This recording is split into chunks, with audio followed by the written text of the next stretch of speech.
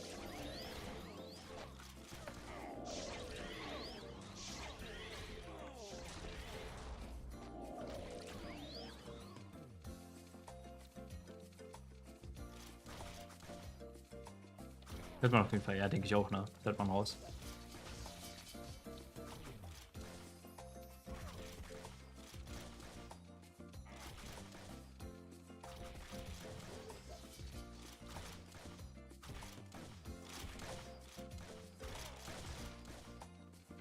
Wir haben mit 9,2 angefangen. 17 Minuten noch. Sieht für AOE jetzt nicht so gut aus. Außer halt für einen Ringmaster. Beim Ringmaster haben wir auch schon 4% gemacht. Also das könnte theoretisch zusammen addieren. Also rein rechnerisch. Ringmaster und Blade haben wir da schon.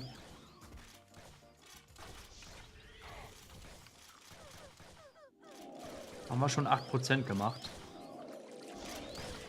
Aber insgesamt kommen wir da, glaube ich, auch nicht so wesentlich weit rüber. Wesentlich weit. Ah ja. Ah ja. Deutschprofi bist du also auch.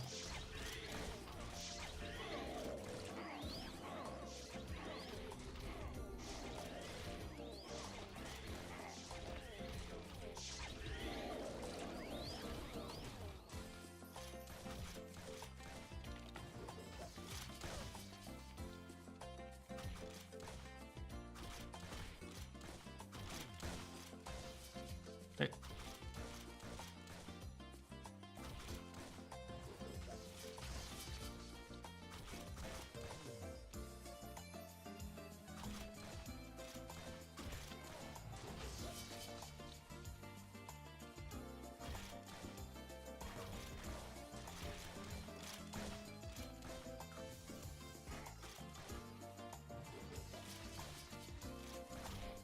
Beste Strategie, um an Ulti plus 4 Schmuck zu kommen.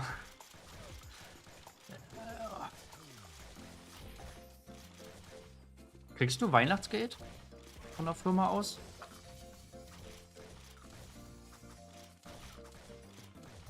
Also so 13. Gehalt oder so? Ging jetzt zwangsläufig auf plus 20 upgraden.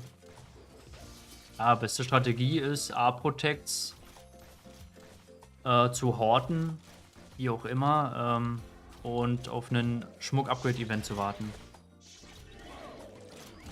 Und dann im Idealfall unbound, also ungebundene Schmuck oder halt FWC-Schmuck auf plus 20 zu upgraden, ja. Jetzt kommt jetzt schon drauf, ja, aber da bin ich jetzt Weihnachten leider. Ja gut, aber was ist jetzt halt noch wichtiger? Also müssen wir jetzt hier vom Urschleim anfangen, Pick? Also ich glaube nicht, oder? Ja, nee, im Endeffekt plus 20, also Schmuck auf plus 20 upgraden im Idealfall beim Schmuck-Event. Schmuck-Upgrade-Event, so lange noch zu warten. Das ist theoretisch auch mein Plan. Theoretisch. Ich weiß noch nicht, ob ich so lange warten kann. Also ich glaube, genug A-Protect, Paradise 8 natürlich auch. Für plus 20 Schmuck habe ich schon, aber ich würde halt gerne warten noch, bis ein Schmuck-Upgrade-Event kommt. Aber ich glaube, da kann man schon ziemlich lange warten. Also dieses Jahr, glaube ich, kommt das bestimmt nicht mehr. Vielleicht Februar oder so. Keine Ahnung. Vielleicht bekomme ich sie ja noch. Sie hat das Playmobil-Schloss ganz hoch im Kurs. Echt, ja.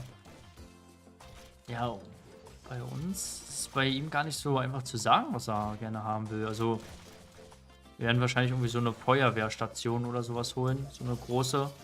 Mit so Rolltor und sowas alles. So mit mehreren Etagen. Oh mein Gott, nein, ich habe AOE mit meinem Ringmaster. Ich bin da komplett bescheuert. Ich wollte GT eigentlich drücken. Dann muss ich jetzt hier schnell finishen. Bleibt noch rein. Speaking of Sohnemann bin ich gleich nicht mehr konzentriert. lass die Konzentration gleich nach. War gestern bei ihm in der Kita mit beim Basteln. Mal so Weihnachtssöckchen gebastelt für einen Adventskalender von der Kita. War ganz lustig, der hat sich auf jeden Fall gefreut, hat den ganzen Abend und auch heute noch davon erzählt und heute gefragt, ob ich auch zur Kita komme zum Basteln. Ich sag, nee, heute ist das nicht mehr. War auf jeden Fall süß. War nur, naja, gefühlt ein anderes Kind ist mir die ganze Zeit auf den Schoß gekrabbelt, wollte die ganze Zeit zu mir, weil ich der einzige Vater da war. Also da waren noch andere Elternteile, wo beide Eltern da waren. Ansonsten war ich der Einzige, wo bei dem Kind halt nur der Papa da war. Ja, ein anderes Kind hat sich da auch über mich total gefreut, obwohl ich mit ihm jetzt nichts zu tun habe. Und, da kam traurigerweise nicht mal ein Elternteil zum Basteln. Der war die ganze Zeit alleine da gewesen. Ja. Tat mir dann natürlich auch ein bisschen leid. Ich wollte natürlich eigentlich die Zeit da mit meinem Sohnemann so genießen. Und das andere Kind, wo halt kein Elternteil kam, war dann die ganze Zeit bei mir so auf dem Schoß immer oder wollte immer die ganze Zeit zu mir, war total aufdringlich. Obwohl ich eigentlich Zeit das mit meinem Sohn genießen wollte, in Ruhe basteln wollte und sowas alles. Aber gut. Tat mir natürlich dann halt, wie gesagt, auch leid für das Kind, dass da kein Elternteil gekommen ist. Wie das Christkind bringt doch die Geschenke. Du, ja. Ja, ich sag's ja nur dem Weihnachtsmann, denn ich schreibe ja das Brief. Ein Brief dann für den Weihnachtsmann. Kinder kennen deinen Stream, ja. Ich dachte so, oh, Maxi ist da, let's go. Ich bin ein größter Fan, hallo, darf ich auf den Schoß?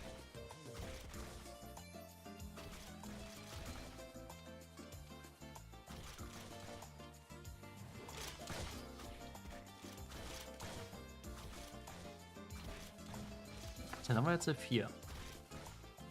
4 und da haben wir schon fast 5. Mit 9% insgesamt. 11 Minuten Amt noch.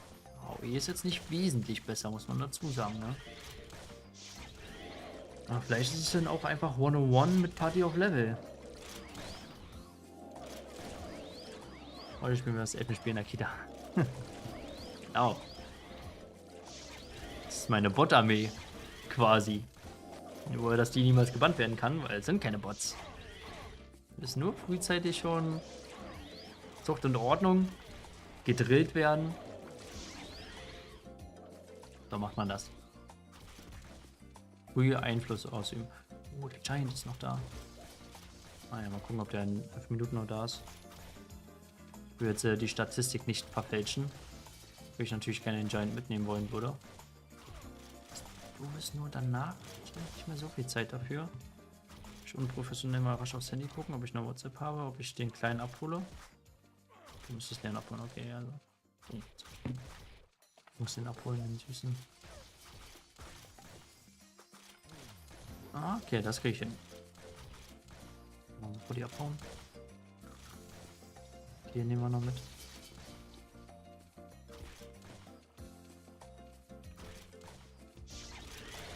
$13,79.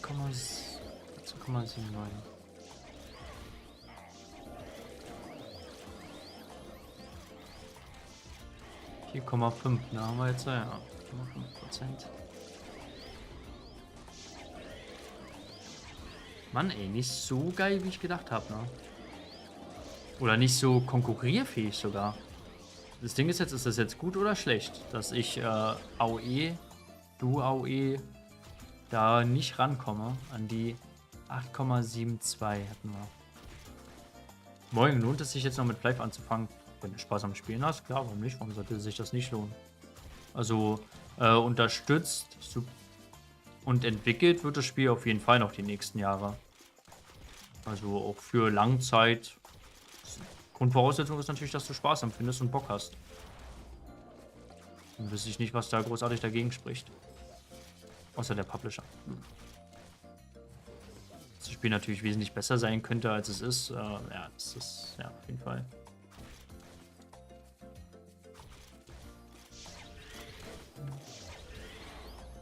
Max, in diesem Fall ist mir allzu vertraut. Hoffe ich, bin ich einer der einzigen Väter, die ihre Kinder zum Spielplatz begleiten, während die meisten anderen von Müttern begleitet werden. Dabei stelle ich immer wieder fest, dass einige Kinder lieber mit mir spielen als mit ihrer eigenen Mutter. Gut, aber oft sind halt andere auch interessanter so oder cooler. manchmal hinterlässt das in mir ein unbehagliches Gefühl, wenn 3 kleine Kinder um einen fremden Mann herumlaufen. Ja, das stimmt, ne? Aber du siehst halt, ja, oft, dass es halt wirklich so klischeehaft auch irgendwo immer noch ist. Ja, ist bei mir auch so. Obwohl ich sagen muss, also hier in der Gegend geht's. Also wenn du jetzt zum Beispiel so siehst, wer zum Beispiel Kinderwagen schiebt, wer oft mit den Kindern draußen ist, gibt es auch oft hier im Umkreis Väter, die du halt oft einfach damit siehst und sowas.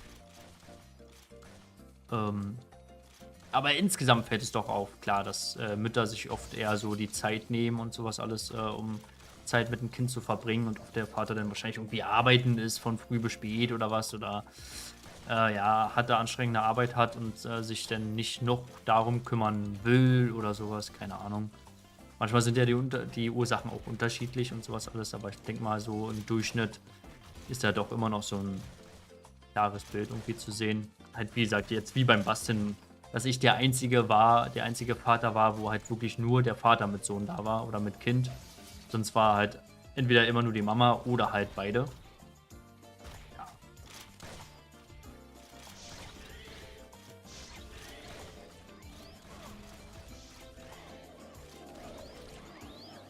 aber ja, mir macht es halt auch Spaß, so, ne? Also ich verbringe halt gerne die Zeit mit meinem Kind oder opfere gerne noch meine restliche Energie, auch wenn ich manchmal einfach nur mich auf die Couch legen will und Beine hochlegen will und einfach mal ausruhen will oder sowas. Aber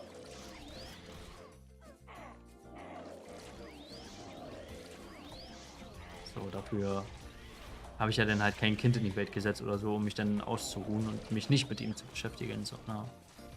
Und das macht halt auch Spaß, so, zu sagen, der ist halt auch cool. Hat er bestimmt von seinem Vater. Die Coolness. Und man bekommt es ja auch wieder, so, das merkt man ja auch, denn. So. Das, was man investiert, die Zeit und Liebe und alles sowas, dass man das wieder von ihm zurückbekommt. Das ist genauso cool wie du mit der Kamera. Ja, mindestens. Der ist mindestens. Der ist schon wesentlich cooler als ich. Muss man schon dazu sagen. Ich dachte ja schon, ich war als Kind immer süß und so. Aber der ist schon tipptopp. Der ist schon tipptopp, der Junge. Naja, genug Gequatsche, ne? Das ist dann für andere immer so, oh, redet nur von seinem Kind.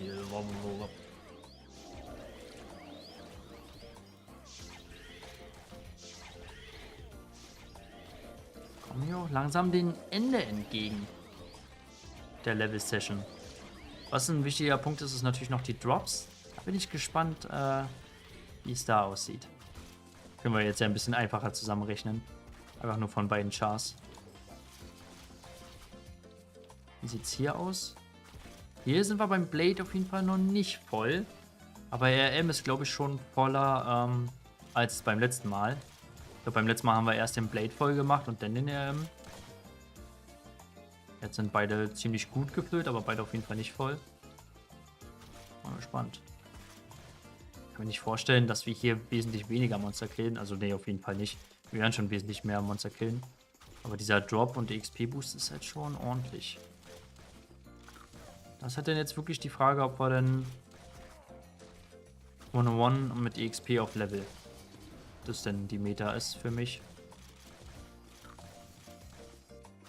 Gucken wir mal morgen auf jeden Fall noch, wie viel Prozent wir da machen, EXP, selbst mit Secret Boost.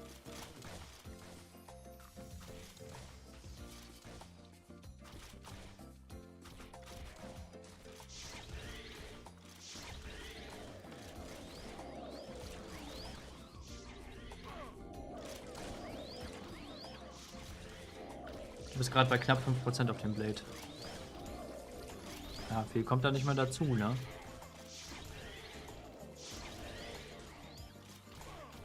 Aber ich habe halt auch 5% auf dem Ringmaster gemacht in der Stunde, ne? Das muss man halt dazu rechnen. Also sind wir da halt insgesamt umgesetzte EXP bei 10% bis jetzt. Vielleicht kommen wir da noch so wahrscheinlich am Ende um die 11% umgesetzte EXP. Was halt beim 101 war, ist vielleicht umgesetzt, könntest du vielleicht sagen, höchstens 9%, das ist halt 0,3. Da da bin ich aber, glaube ich, gutmütig, wenn ich sage, ich habe 0,3% in der Levelstunde 101 mit einem RM gemacht. Jetzt habe ich halt mit einem RM 5% gemacht. Mindestens. Da hinten, da ist noch relativ viel. Wir können auch hier clearen. Da überlegst du noch, was besser ist? Naja, 1% insgesamt. Aber ist der Ringmaster wirklich wichtig? Du willst auch mit der Main schnell auf Max. Nee, ich will aber mit beiden eigentlich auf Max kommen.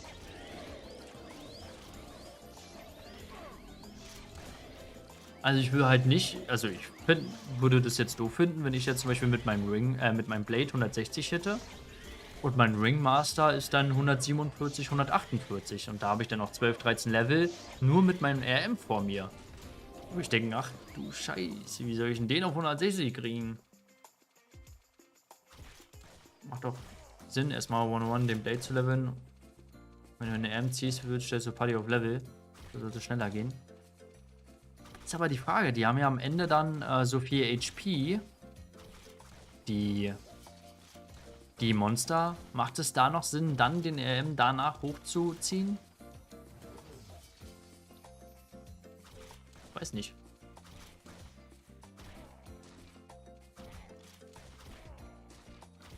Das ist halt dann die Frage, ne?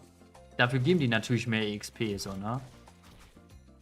Ah, ist schwierig. Das ist halt das Ding. Was ist besser? Vielleicht kann man jetzt danach schon ein bisschen so ein Fazit machen. Ich würde halt gerne morgen nochmal 101 Party auf Level eine Stunde. Das nochmal testen. Gucken, wie dann. Wir haben zwar das Secret Boost, denn das verfälscht es denn. Auf jeden Fall wissen wir, okay, das ist dann schon mal ein bisschen besser als normal. Im Vergleich zu gestern.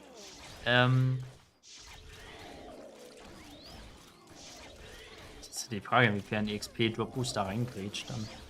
Keine Ahnung. Wieso nicht 101 und nebenbei den hier spam? Also ich glaube, erstmal ist es vom Gameplay nicht schön, wenn hier die ganze Zeit so ist. Könnte Effekte ausmachen und so. Und außerdem, da habe ich ja gar keinen Bock drauf. Da muss ich ja noch Mental Threshold noch mit reinknallen beim RM.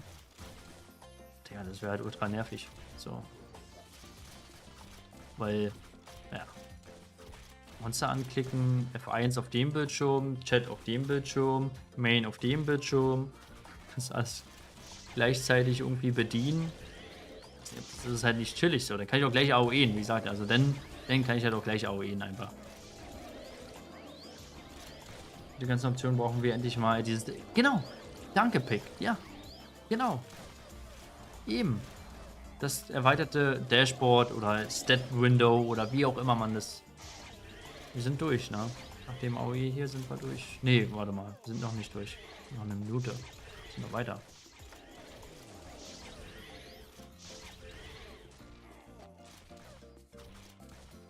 Aber ja, genau. Ich glaube, für hier bekommst du auch kaum EXP, wenn der DPS. Genau, also davon abgesehen, selbst wenn ich heale, das macht halt den Kohl auch nicht fett, weil dann würde ich halt wahrscheinlich anstatt, weiß ich, 0,1 die Stunde würde ich dann, weiß nicht, 0,5 die Stunde machen oder so. Aber das wäre halt immer noch im Vergleich zu 5%, ist halt 0,5 immer noch für den Arsch. Hier immer noch für den Arsch, so, ne?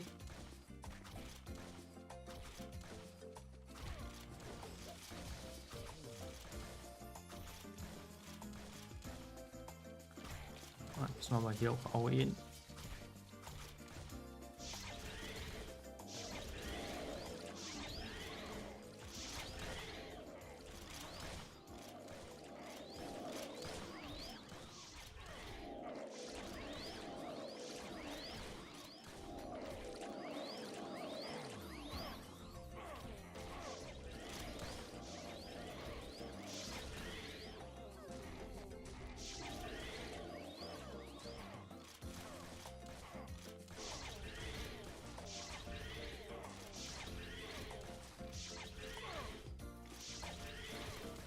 Secret Boost Event wieder ein Event, wo ein M nichts hat.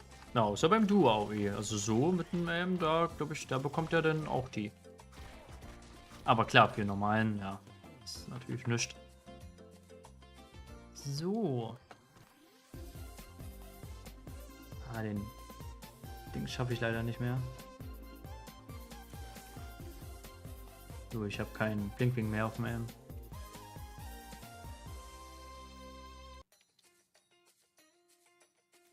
ja alles da schnell berechnen. Bett einpacken.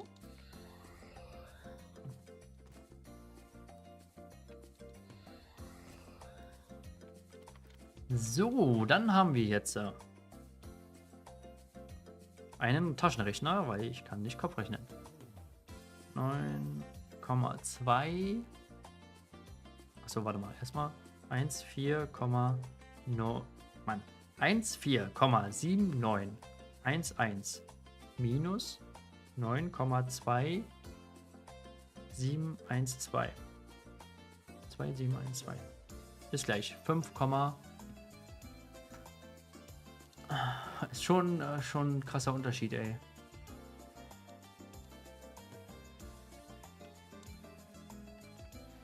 EXP ist 5,5199.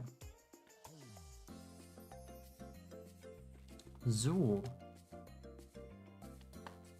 Amp Hour. Das ist schon ein krasser Unterschied. Gerade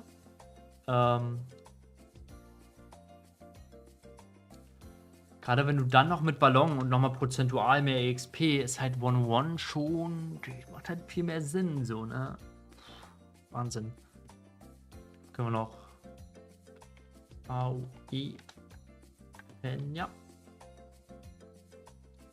So, einmal haben wir. Habe ich denn die hier? Muss ich auch gedroppt haben. 10 Mio. 10,257. Nee, warte mal. 10,257. 850. Und hier aus. Plus 8. 6, 9, 4, 7, 8, 2 ist gleich. Mann, jetzt hat er das schon wieder so komisch gemacht. 8, 6, 9, 4, 7, 8, 2 plus 10, 2, 5, 7, 8, 5, 0. So, 18 Mio. 18, 9, 5, 2 und 6, 6, 3, 2. Ja, das ist es. Also direkter Vergleich.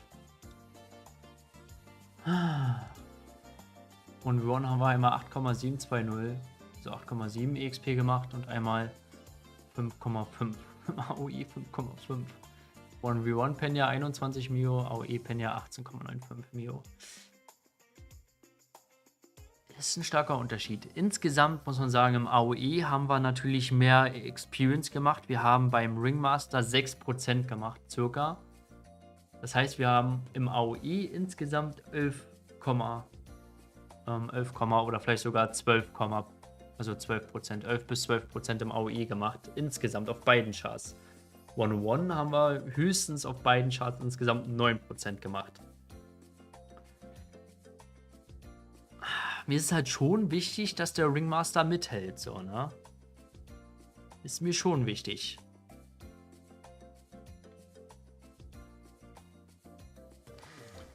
Würde es mir jetzt nur um mein Main gehen, dann klar, der 101 und Attacke.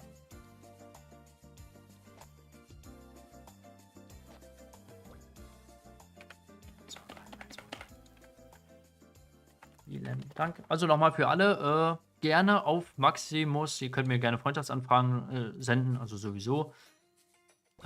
Ich nehme diese Neglated Nautilus, eine Mio each. Wird er mir so senden. Ich sende immer, wenn ich da bin, sende ich eine Mio each zurück. Wer noch möchte, kann auch mir gerne an Amethyst die Stones für 5 Mio each zusenden, sende ich zurück. Merchant of Channel 1 habe ich jetzt leider keine Zeit mehr, würde ich ansonsten gerne mitnehmen. Aber zeitmäßig. Ja. So, ansonsten muss ich jetzt los den Kleinen von der Kita abholen. Ich bedanke mich auf jeden Fall für alle, die beim Stream zugeschaut haben. Morgen gehen wir in den nächsten Stream rein. Da mal gucken. Machen wir vielleicht noch eine 1v1 Levelstunde mit Party auf Level. Gucken uns da nochmal die EXP an. Und dann bin ich auf jeden Fall raus für heute. Ich wünsche euch noch einen wunderschönen Dönerstag. Da habe ich auf jeden Fall jetzt Hunger und Bock drauf. Und bedanke mich nochmal fürs Zusehen, Leute. Haut rein und